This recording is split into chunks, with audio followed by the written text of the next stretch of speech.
테스트 방송을 시작했습니다. 됐나요? 네. 갑자기 라이브 꺼졌어. 갑자기 왜 꺼졌지? 대응 같죠. 여러분 당황하셨죠? 저희도 당황했어요. 저희 모두가 당황했게 우리 이어서 계속해서 다시. 역시 우리가 처음 하는 처음으로 이렇게 드리는 예배이기에 많은 시행착오가 있을 거예요. 그럼에도 우리 이렇게 계속해서 함께 찬양하며 주님을 감사하며 주님께 감사하며 함께 나아갑시다.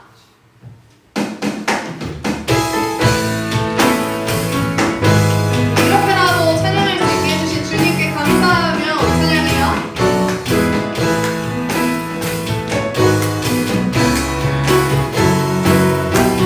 여호와를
주를 위한 이곳에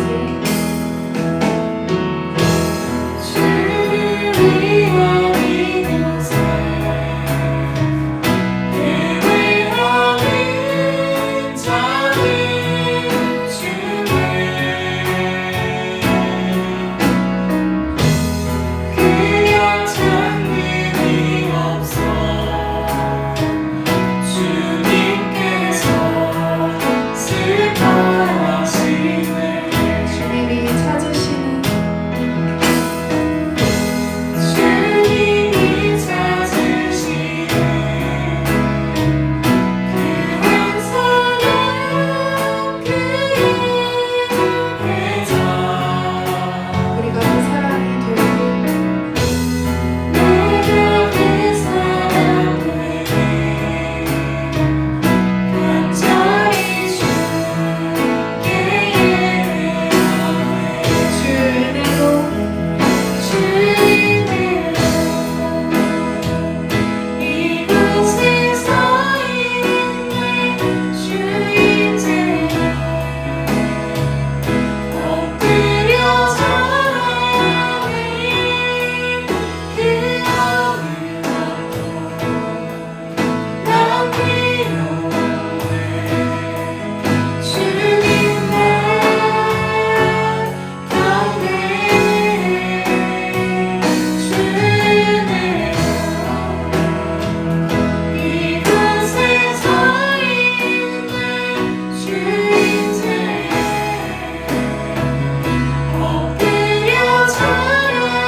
주의 은혜로 우리 시간 함께 고백한 가사처럼 잠시 기도드리며 나아갑시다.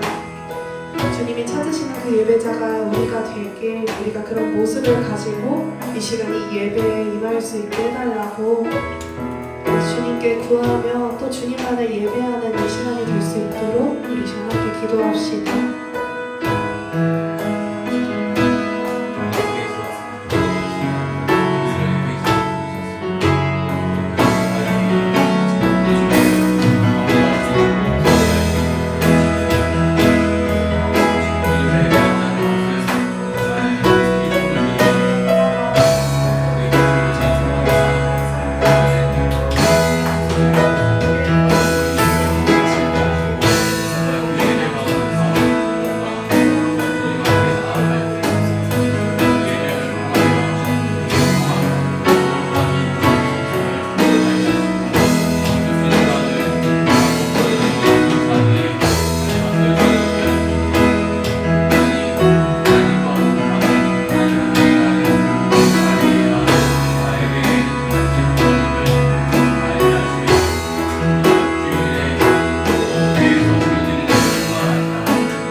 사랑의 주님, 2달이 넘는 시간을 각자의 자리에서 예배를 드리다가 오늘 실시간 예배를 통해 예배의 자리에 한 걸음 더 가까이 나오게 하심을 감사드립니다.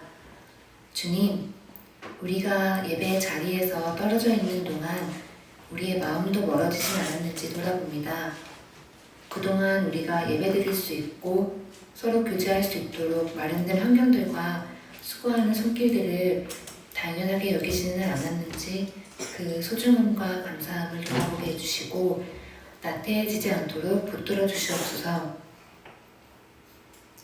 코로나19로 인해 나오지 못했던 시간 동안 청년부에 더 나은 예배 환경을 위해 애써주신 손길들이 있습니다.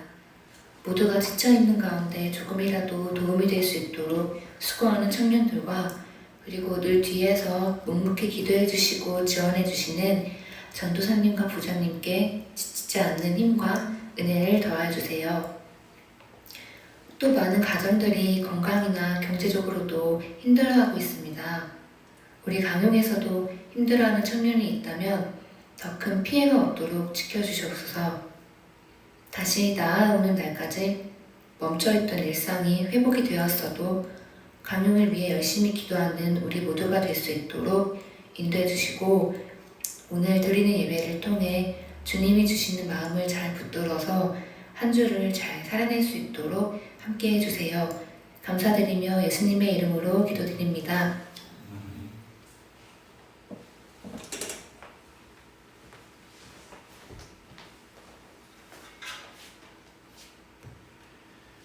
오늘 주님께서 우리에게 주시는 하나님의 말씀은 누가복음 15장 1절에서 7절의 말씀입니다.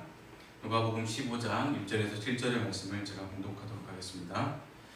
모든 세리와 죄인들이 말씀을 들으러 가까이 나오니 바리새인과 서기관들이 수군거려 이르되 이 사람이 죄인을 용접하고 음식을 같이 먹는다 하더라. 예수께서 그들에게 이 비유로 이르시되 너희 중에 어떤 사람이 양 100마리가 있는데 그 중에 하나를 잃으면 99마리를 들에 두고 그 잃은 것을 찾아내기까지 찾아다니지 아니하겠느냐. 또 찾아낸즉 즐거워 어깨에 메고 집에 와서 그 벗과 이웃을 불러 모으고 말하되 나와 함께 즐기자. 나의 잃은 양을 찾아내었노라 하리라. 내가 너희에게 이르노니 이와 같이 죄인 한 사람이 회개하면 하늘에서는 회개할 것 없는 의인 99마리로 말미암아 기뻐하는 것보다 더하리라. 아멘. 샬롬. 하나님의 평강이 여러분과 함께 하시길 바랍니다. 예? 네. 여러분 같이 이렇게 말씀하셔도 돼요. 예, 제가 여러분에게 이야기하듯이 여러분도 그렇게 평안을 전하시면 될 것 같습니다. 우리 2달 반 만에 이렇게 뭐 직접 모이지는 못했지만 그래도 이제 조금 실시간으로 좀 보면서 이렇게 생동감 있게 예배를 드릴 수 있게 돼서 감사합니다. 이 모든 것이 하나님의 은혜고 또 우리 이것을 위해서 준비해준 강령 드림팀과 예배팀의 수고의 덕분이라고 생각됩니다. 오늘 본문 말씀은 잃은 양 이야기는 우리가 잘 아는 이야기입니다. 그 이야기를 자세히 살펴보면 근데 엉뚱한 군데가 한두 군데가 아닙니다. 가만 생각해보면 99마리를 놔두고 한 마리 양을 찾으러 가는 목자가 있을까? 이리 때가 나타나는 것을 생각한다면 차라리 한 마리를 포기하는 것이 더 경제적이고 이성적일 텐데 이 목자는 99마리는 안중에도 없는 것처럼 보입니다.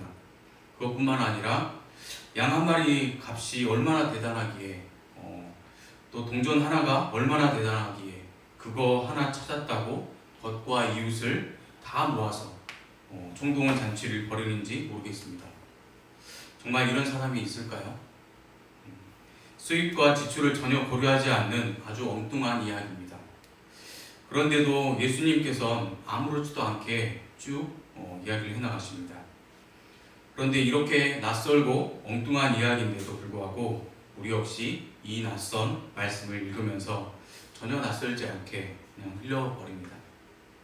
심지어 낯선 이런 부분은 고려하지 않으면서 잃어버린 양 한 마리, 잃어버린 동전 하나, 잃어버린 아들 이 비유를 너무 쉽게 전도와 부흥의 근거로 설교하기도 합니다. 그러면서 아멘 하고 성경을 덮어버립니다. 더 이상 생각하지 않습니다. 단박에 교회에 다니지 않는 친구나 가족들을 잃어버린 양으로 떠올리게 됩니다. 그리고 즉시 이 불쌍한 양들을 교회로 데리고 와서 교인 등록시키면 완벽하게 되는 것이고 예수님의 명령에 순종하는 일이라고 우리는 믿어왔습니다. 정말 그럴까요? 누가복음 15장의 비유를 교회 부흥과 전도 명령으로 딱 거기에서만 끝나는 것이 올바른 성경 읽기일까요? 글이라는 것은 항상 글쓴이의 마음이 담겨 있습니다. 글을 읽는다는 것은 항상 글쓴 사람의 마음을 헤아리는 것입니다.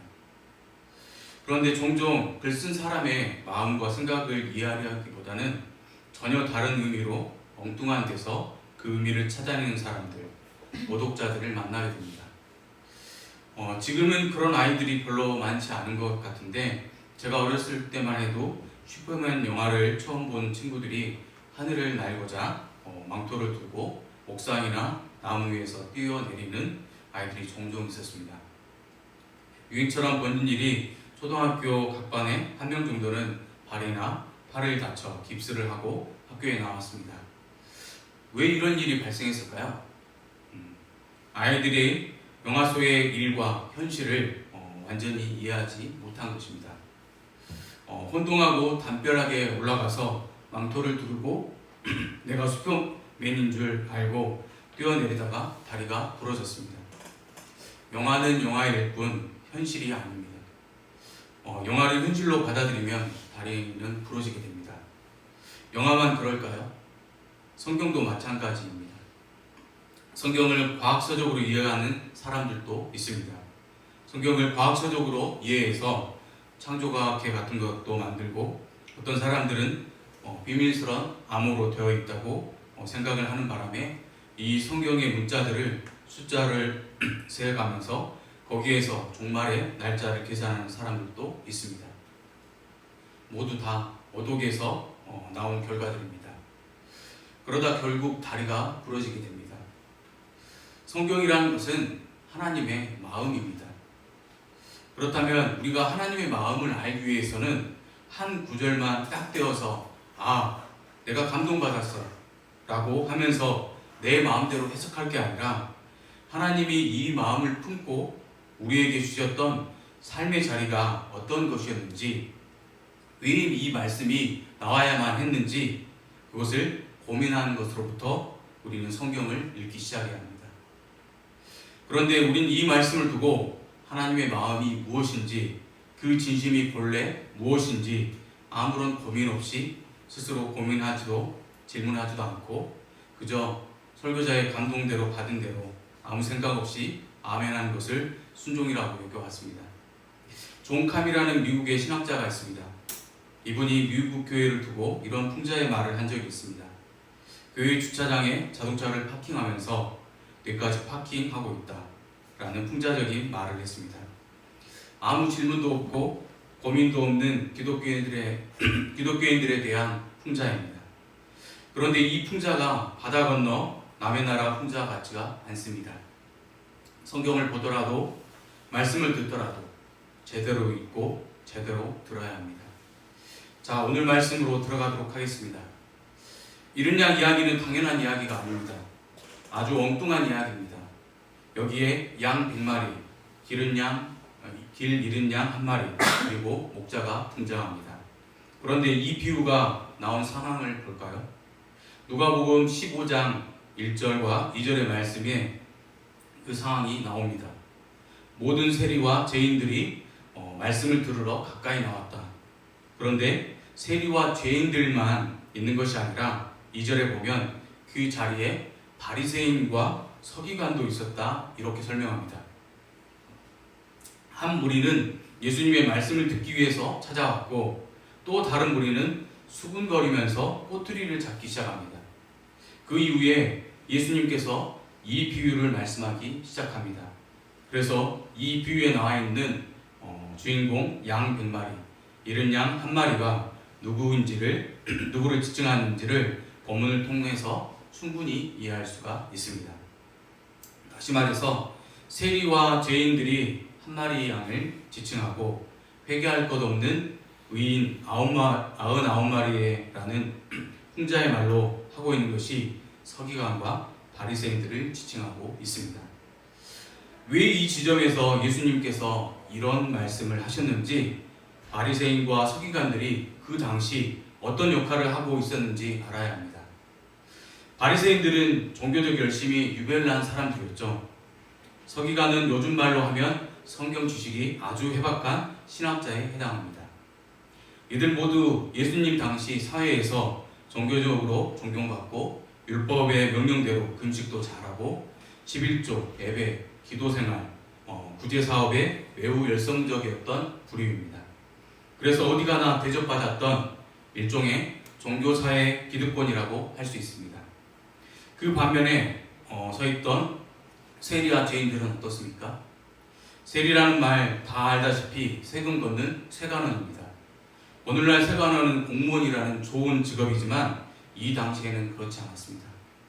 우리나라도 일제강점기를 겪었지만 세금을 걷던 조선인들을 동네에서 같은 동네 사람으로 취급하지 않았듯이 바로 이 당시에 세리들도 민족의 고열을 뽑아서 로마 제국에 세금을 갖다 바치던 그런 역할을 하던 직업이었습니다. 그런데 그냥 갖다 바치는 게 아니고 자기가 얼마만큼 세금을 거두냐에 따라서 거기서 비율을 정해서 자기 몫을 떼어낼 수가 있었습니다. 그러니 그 당시 사람들이 볼 때 동네에서 세리 한 명 있으면 민족의 고열을 빨아먹는 사람이고 반민족적이고 친로마적인 사람으로 아예 제쳐놓고 생각을 했습니다.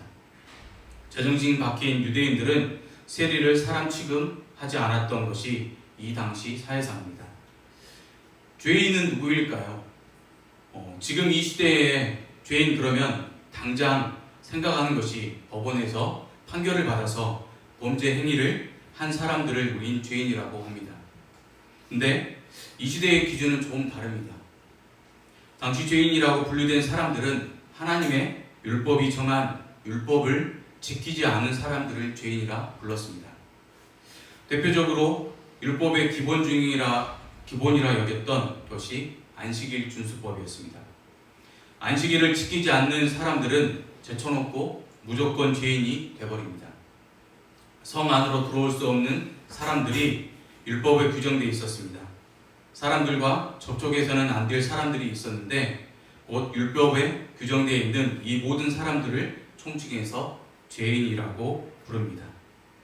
구체적으로 예를 들면 매일 밤낮 없이 양을 쳐야만 했던 목자들이 대표적이고요. 몸을 파는 여인들, 나병 환자들이 대표적입니다. 이런 사람들이 예수님의 말씀을 듣기 위해 가까이 나옵니다. 그러자 사회 주류이고 기득권층이었던 바리새인과 서기관들이 냄새나는 죄인들과 식사하는 예수님을 보고 의심 어린 눈으로 쳐다보기 시작합니다.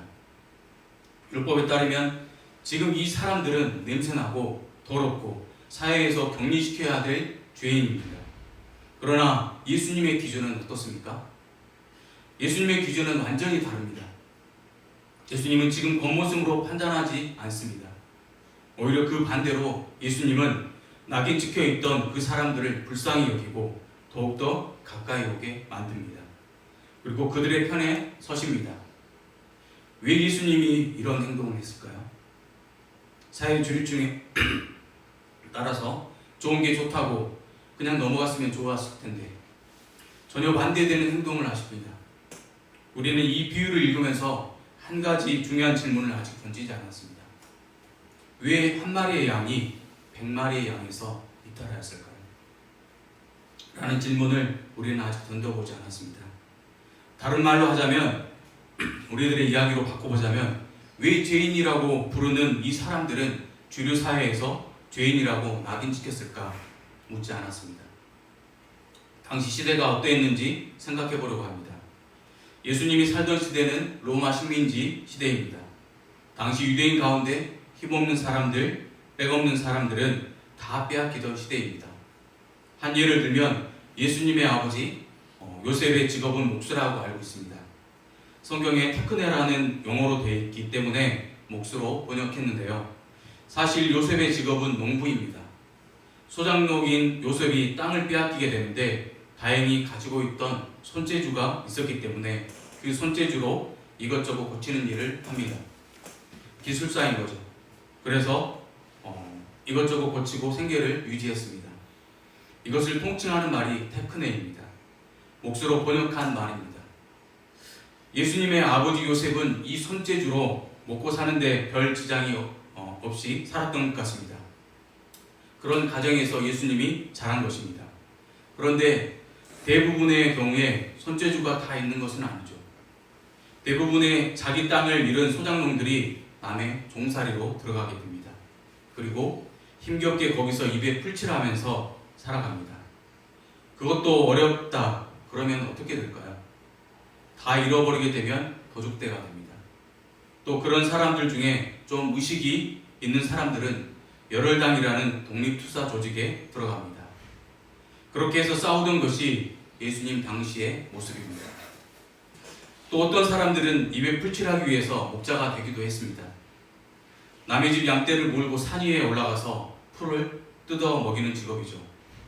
이런 경우에 목자는 안식일을 지키고 싶어도 지킬 수가 없게 됩니다. 이유가 뭘까요? 사람들이 다 안식일을 지키러 가면 양은 누가 먹입니까? 먹이는 사람이 있어야 되잖아요. 그래서 유대인들은 안식일을 지키기 위해서 자기 사회계층에서 가장 약자라고 칭했던 사람들을 고용해서 안식일에 양을 먹이는 일을 맡기게 됩니다. 그래놓고 거기까지는 괜찮은데 내가 고용한 목자들은 안식일을 지키지 않기 때문에 뭐가 됩니까? 곧바로 죄인이라는 율법의 낙인을 찍어버립니다. 모든 것을 빼앗긴 여자들에겐 더 심각했습니다. 먹고 살기 위해서 몸을 파는 일을 택해야 했고 계산이라도 할 줄 아는 사람은 민족의 반역자가 되는 것을 뻔히 알고도 세리라는 직업을 택하게 됩니다. 이게 모두 다 악한 식민지라는 사회구조 안에서 벌어진 일들입니다. 반면에 돈 좀 믿는 사람들, 힘 있는 사람들에게 이건 기가 막힌 호기입니다. 자기들의 재산을 불릴 수 있는 기회가 되고요. 자기를 더욱 돋보일 수 있는 기회가 됩니다. 로마 제국에 조금만 아부하고 조금만 빌붙으면 권력을 나눠 가질 수도 있고 종교 권력까지도 독점할 수 있었기에 여기에 힘을 쏟습니다. 그래서 일주일에 3번 금식, 안식일을 정확히 지키고 율법이 정한 대로 정확하게 구제연금을 자랑하면서 했던 사람들입니다. 또 이들끼리도 누가 잘났는지 경쟁하면서 목에 힘을 주는 부류가 바로 바리새인과 서기관들이었습니다. 이게 예수님 당시의 사회상입니다. 여기에 바리새인과 서기관들을 조금 더 언급하자면 사회 전체의 1%에 해당하는 엘리트 계층의 사람들입니다. 그 계층 중에서도 사회 권력층이 아니라 종교 권력층에 해당하는 사람들이 바리새인과 서기관들입니다. 나머지 99%는 힘없는 사람들이죠. 그런데 예수님은 잃어버린 양을 되찾는 비유 속에서 99%를 가지고 있는 1%를 박수치면서 받아들이는 것이 아니라 1%의 권력자들을 99마리의 양으로 비유하십니다. 이 세상에서는 이 1%의 사람들이 온갖 영광과 온갖 좋은 것들을 다 누리고 있지만 하나님의 나라에서는 완벽한 자리바꿈이 일어나게 됩니다. 영광의 자리에 누가 앉게 됩니까? 바로 죄인으로 내몰린 가난하고 불쌍한 사람들이 영광의 자리에 앉게 됩니다. 그렇다면 예수님은 이렇게 가난하고 약한 사람들의 편을 들고 종교 권력자들을 못마땅하게 여겼을까요? 이것이 중요한 지점입니다. 바리새인들과 서기관들은 하나님의 말씀으로 먹고 살던 사람들입니다. 그런데 이 사람들이 목에 힘을 주기 시작한 것은 하나님의 말씀을 자기 밥벌이로 자기 이득을 위해서 허용하기 시작한 때부터입니다. 하나님을 사랑하고 내 이웃을 내 몸같이 사랑하라는 하나님의 진심은 접어두고 어떻게 하면 내가 더 경건하게 보일까? 어떻게 하면 내가 더 신앙인처럼 보일까? 어떻게 하면 내가 하나님을 잘 믿는 것처럼 보일까? 어떻게 하면 내가 더 의로워질까? 자기를 돋보이는데 온갖 율법을 덧붙입니다. 돈 있고 힘 있고 여유 있는 사람들만 지킬 수 있는 법을 만들고요. 이것을 지키지 못하는 사람들은 모두 다 죄인으로 낙인 찍어버립니다. 목자가 대표적인 예이죠. 오직 나만 경거, 오직 나만 하나님의 말씀대로 사는 사람, 그만 떨던 사람들이 바로 이 부류입니다. 이런 사람들이 힘을 가진 곳에서는 진실을 말하고 싶어도 말할 수 없는 사회가 되어버립니다. 예수님처럼 진리를 말해도 결국은 처형대로 끌려가게 됩니다. 말하자면 이 1%의 기득권자들이 모든 소통을 통제하고 가로막기 때문입니다. 그런데 그 1%의 하나님의 말씀을 앞세워서 움직입니다. 이런 곳에서는 의도치 않게 죄인들이 마구 만들어지게 되어 있습니다.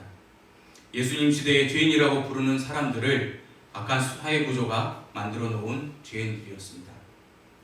어디 예수님 시대뿐입니까?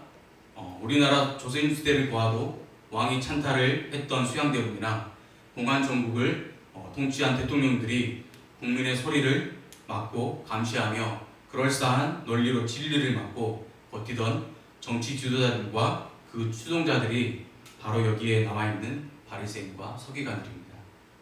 이런 자들이 특세하는 곳에서는 항상 의도치 않던 죄인들이 바로 약자들입니다. 진실을 말하고 정의를 외치는 순간 죄인으로 낙인 찍혀 끌려갑니다. 세상 정치판만 그런 것이 아닙니다. 교회 안에도 그런 모습들이 많습니다. 요즘 가난한 교인, 가난한 거꾸로 하면 안 나가입니다. 교회에 안 나가는 교인들이 자꾸만 늘어가고 있습니다. 이유가 어디에 있을까요? 바로 여기 있습니다. 오늘 말씀을 다시 보겠습니다. 예수님은 지금 힘이 없어서 세상에서 살고 싶어도 내몰려 버린 사람들, 더 이상 기댈 곳이 없어서 절망한 사람들 그 편에 서서 그들을 다독여 주시고 변호하십니다. 왜요? 그 죄인을 바로 악한 세상이 만들어냈기 때문입니다. 목자는 의지할 것 없는 죄인들을 찾아가 잔치를 벌입니다. 이 대목은 세상이 이해 못할 이야기입니다. 한 마리 양 그거 값이 얼마나 나간다고 온 동네 잔치를 벌입니까? 그런데 하나님은 다릅니다. 무리에서 이탈할 수밖에 없었던 그 한 마리 양이 온 천하보다도 귀하다고 주님은 선언하십니다. 사랑하는 여러분, 이것이 복음입니다. 그리고 오늘 이 본문에서 아주 작지만 낭낭한 주님의 음성을 들어보고 마치려고 합니다. 주님은 바로 우리의 목자가 되십니다. 그러자면 주님이 한 마리 양을 통해서 찾아가신 목자의 음성을 통해서 이제 주님은 우리에게 이렇게 말씀하고 계신 것 같습니다. 이제 내가 목자가 되어라. 힘없는 자의 편이 되어주고 목자가 되어라. 냄새난 자의 고름을 닦아주고 내가 목자가 되어라. 말 못하는 사람들의 아픔을 내가 변호해 주어라. 이것이 예수님의 복음이고 명령입니다. 오늘 우리 교회가 행해야 할 일이 바로 이런 것이 아닐까요? 교회는 죄인을 만드는 곳이 아닙니다. 교회는 용서하고 위로하고 품어주는 곳입니다. 그렇게 교회는 누구든지 들어올 수 있는 하나님의 집이고 교회는 여기 있는 모든 사람들이 누구든지 약한 자의 편에서 위로하고 변호하고 눈물을 닦아줄 수 있는 힘을 공급하는 곳이 바로 교회입니다.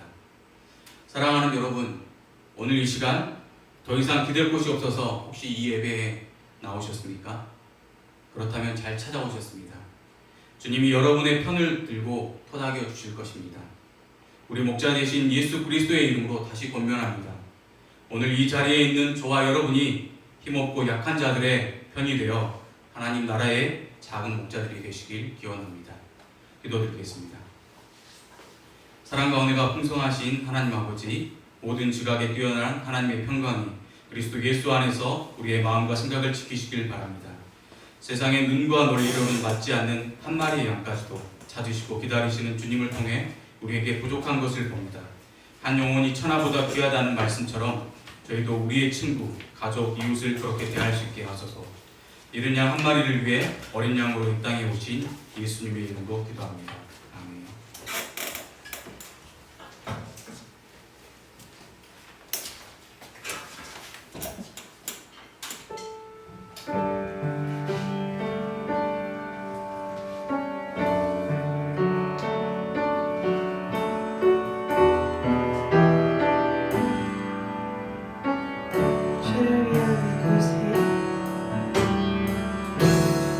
주를 위한 이곳에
그대로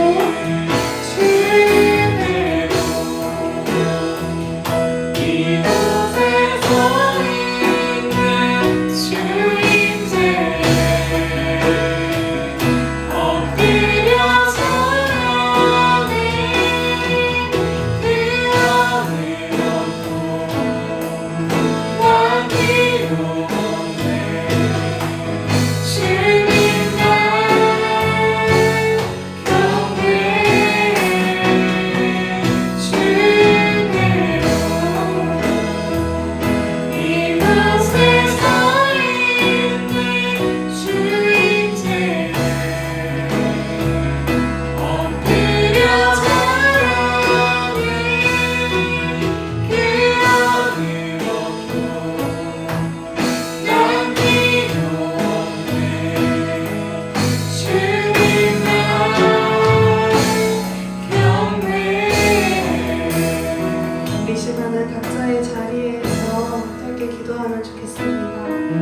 우리 오늘의 말씀처럼 우리가 그 99마리의 양처럼 그런 모습이 아닌 주님이 찾으시는, 주님이 원하시는 그러한 모습으로 살아갈 수 있게 해달라고, 우리가 약한 자를 멀리하고 외면하는 것이 아니라 그러한 자들을 우리가 품으며 정말 하나님 나라에서 작은 목자가 되길, 하나님이 원하시는 예배자의 모습이 되길 우리 시간 잠시 기도드리며 나아갑시다.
가운데서 주님을 붙잡기보다는 우리가 세상의 말들에 현혹되진 않았는지, 또 우리의 모습을 되돌아보며 우리가 앞으로 살아갈 우리의 모습 속에서는 주님을 붙잡고 주님께 구하며 살아갈 수 있는 우리가 되게 해달라고, 우리의 앞으로의 상황 속에서는 주님께 더욱더 구하며 나아갈 수 있게 해달라고, 이 어려운 상황 속에서도 주님을 찬양하며 주님을 경배하며 주님을 높여드리는 우리가 되게 해달라고 이 시간 함께 기도로 나아갑시다.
사랑과 은혜가 많으신 하나님 아버지 감사합니다. 오늘도 거룩하고 복된 주일 주님의 전에서 이렇게 모두가 동참하여 드리는 현장 예배는 아니지만 우리가 함께 실시간으로 각자의 초소에서 예배를 드릴 수 있게 하심을 감사합니다. 이 예배 가운데 주님께서 함께하여 주셨고 또 모든 것을 평양하여 받아주셨을 줄 믿습니다.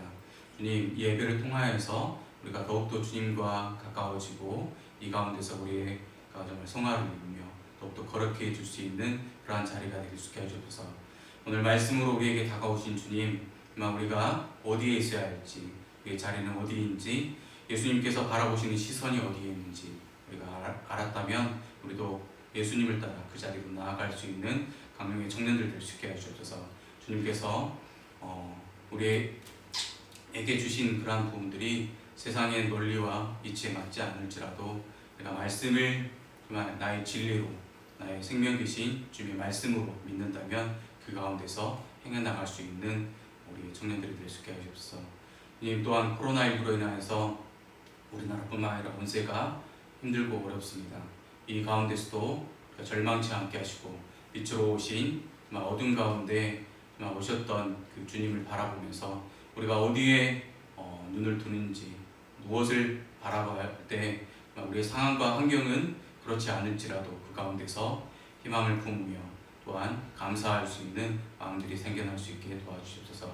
이 모든 말씀을 예수님 이름으로 기도합니다. 주기도문으로 기도를 마치도록 하겠습니다.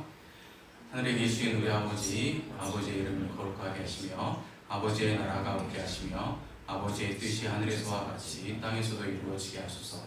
오늘 우리에게 일용할 양식을 주시고 우리가 우리에게 잘못한 사람을 용서하여 준 것 같이 우리 죄를 용서하여 주시고 우리를 시험에 빠지지 않게 하시고 악에서 구하소서.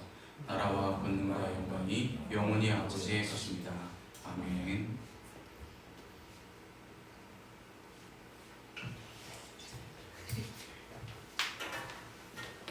오늘의 예배는 이렇게 마치고요. 저희 바로 이어서 각자의 조장님들께서 모임을 만들어 주실 거예요. 그럼 거기서 같이 GBS 질문 관한 걸 가지고 나누어 주시고 삶과 기도 제목도 같이 나눠 주시면 좋을 것 같습니다.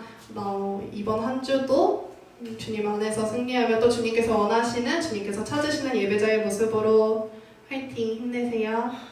화이팅. 안녕. 고맙습니다. 안녕.